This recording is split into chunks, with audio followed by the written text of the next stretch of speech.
But first, my next guest is Sal Grover. She's the founder of a social networking app for women and girls called Giggle that's been caught up in a complaint to the Human Rights Commission because it's only open to biological females. The complaint was lodged by a transgender woman, Roxanne Tickle, who's had gender-affirming surgery and is identified now as a female on a Queensland birth certificate.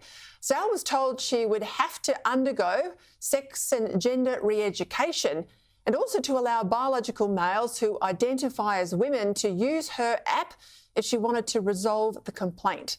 Now, she refused to back down, and the case is now going to the federal court this week. Sal Grover joins me now. Well, Sal, I've called you brave, and I think you absolutely are because you're standing your ground here. Did you ever think that creating an app for women and girls would end up putting you in the federal court? Absolutely no way. I just want to run a platform for women. I mean, I didn't know that this whole gender identity ideology existed. Never in my wildest nightmare did I think that there was anyone saying that men are actually women if they just say it. I mean, regardless of whether they do anything to try and appear that way. I just didn't think anyone would ever take that seriously. It's not even a natural thought that would occur to your mind of like, oh, should I go and find out if men are considered women in law? No, of course not. In places like Victoria, I mean, you just need to assert you're a woman, even if you are a biological male. And the law in Victoria says that you can have all the rights that women can. I mean, I think about your app, I think about rape shelters, domestic violence shelters, places that are incredibly important to be women's only spaces. I think about change rooms. I think about taking little girls into public toilets. I mean, that's why I think this case is so important. Why is it so important for you to go through hell and back and fight this as you are? So for all of the reasons that you just listed, I mean, women's spaces and like female spaces, so for women and girls, these are really important. They're important for women's privacy, dignity, safety, and equality in society. We actually all know we've at least heard about what society was like before women had these available to us and before women were actually a category in law that was cared about. It wasn't great for women. Like, women's rights actually are really important, and how we've gotten to a point in society where women are treated equally as human beings to men. And so to now just be told that there's not really any such thing as a woman, anyone can identify into it. I mean, what's the point of even having a category of woman in law if it's not defined as biological adult human female? If it's just a category that any man can become, it's meaningless.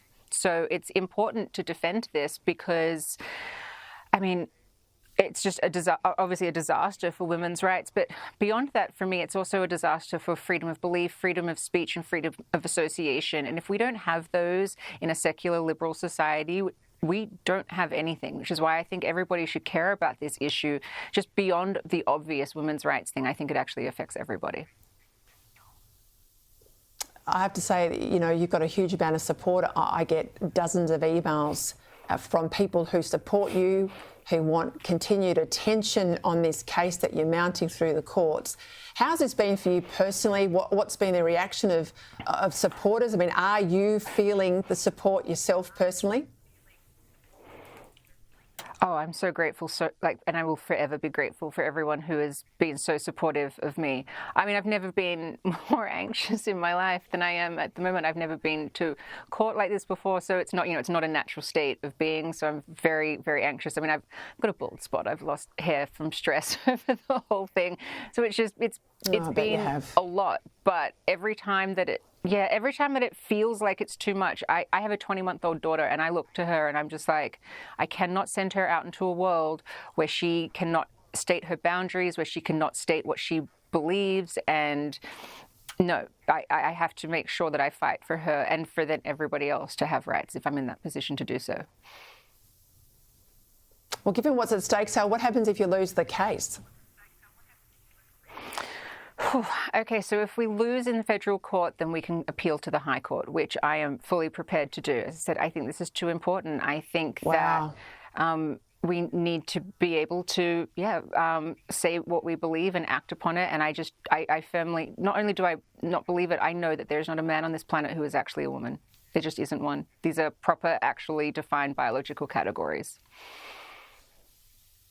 Pretty cut and dried. Sal Grover, I wish you all the very best. I've got a strap there on the screen for my viewers at home. Thank you. Anyone who can, I know things are tough at the moment, who can support you, I urge them to do that. GiggleCrowdfund.com. Sal, we'll follow this closely. All the very, very best thoughts and prayers with you. Goodness me, I tell you what, she's fighting for all of us, not just women, you know, dads with girls, men with husbands with wives. The whole box of nice. This is something we all should care about. All right, after the break, anger mounts.